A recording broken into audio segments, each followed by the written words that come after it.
I'm Marissa McHugh, and welcome back to the Surgical Sewist. Today, we're going to be making one of the most classic English paper piecing patterns, a hexie flower. These flowers can be used to decorate anything, from a quilt to a coaster. Let's jump right in. The first step is to baste 7 hexis. To see how this is done, go back and check out episode 1, EPP Basics. Now pick up one petal and your center hexie. Put them right side together and sew together the one hexie edge that attaches the petal to the center. This is just done with a whip stitch, and episode 1 has more details. When you're done, lock and trim your stitch, and when you open it up, you'll see they're attached nicely. Now we move on to the second petal. You'll notice this petal has to attach on 2 different sides. So pick one of them and place your petal right side together with the other hexie. In this case, it's the other petal. You're going to sew that edge together.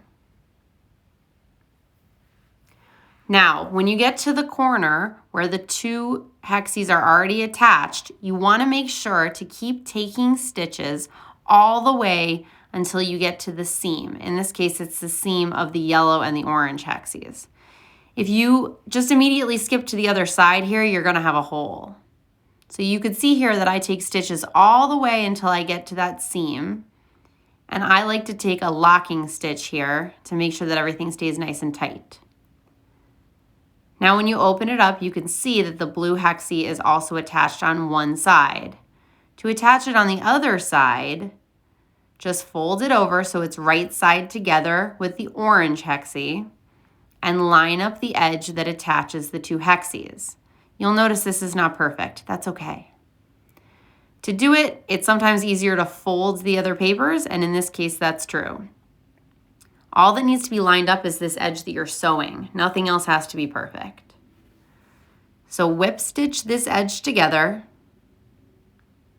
And again, this is just small bites, taking a little bit of the fabric and not the paper.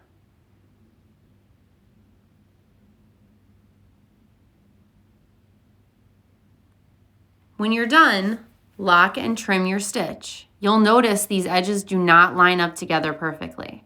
That's okay. It doesn't have to be perfect. Take a deep breath.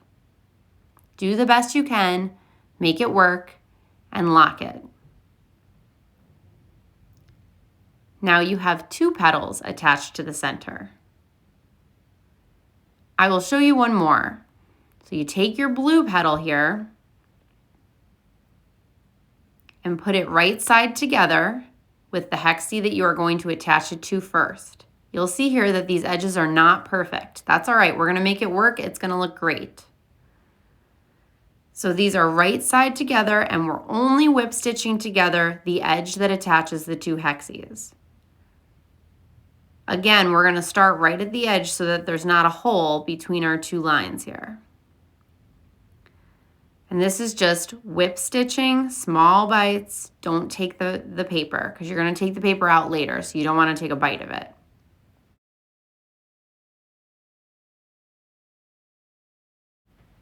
Now your blue polka dot petal is attached on one side, so we're going to want to attach it to the teal petal. You can see again that these are a little close together. They didn't line up perfectly, but it's going to look perfect at the end. So fold it right side together. We want to line up that side and do everything that you can to line it up. So in this case, I fold that orange hexie's paper to make it easier for the rest of this to line up. And then you just whip stitch down that one hexie edge so that these 2 petals are attached. You might notice that I don't use a thimble when I sew, usually, but if your finger hurts, feel free to grab a thimble and put it wherever your needle is bugging you.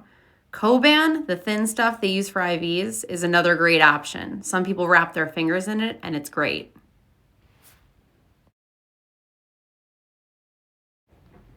Now you have 3 petals attached. And they look great. Just do that with 3 more petals.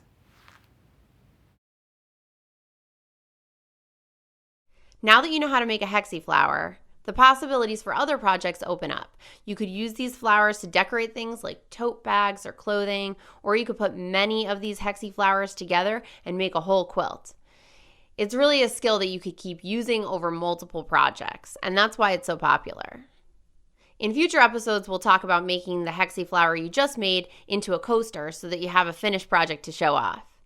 I hope making this flower brought a little bit of peace to your day.